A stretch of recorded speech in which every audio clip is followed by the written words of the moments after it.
US President Donald Trump told President Moon Jae-in earlier this week that he's open to talks with North Korea under the right circumstances. However, given that those circumstances include the North abandoning its nuclear weapons program, it appears unlikely the two sides will be cozying up for talks anytime soon. The gulf between Washington and Pyongyang has some suggesting that South Korea should step in to act as a mediator. Jung-hee with the details. Pyongyang's nuclear capabilities are not subject to political bargaining or economic deals. That was the claim Thursday in an op-ed in North Korea's official Rodong Sinmun. It said the U.S. is still trying to crush the regime, just as it has in the past, and called the regime's nuclear capability, quote, the most powerful sword it has to secure peace. That commentary came only a few hours after U.S. President Donald Trump expressed that it's open to talks with North Korea at the right time under the right conditions.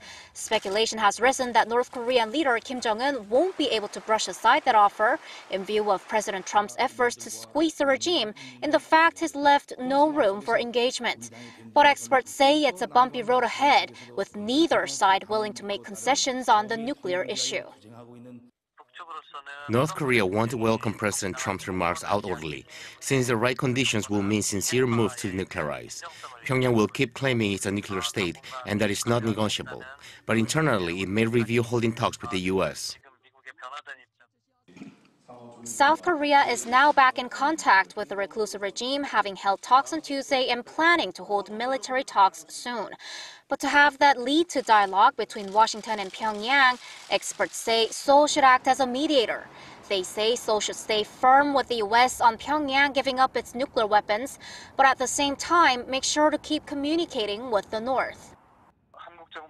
South Korea first needs to let the North know what it can get in exchange for halting its nuclear and missile tests.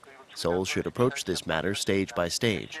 As the North said it will send a high-level delegation to the South for the Olympics, Seoul could also send its delegation to Pyongyang afterwards.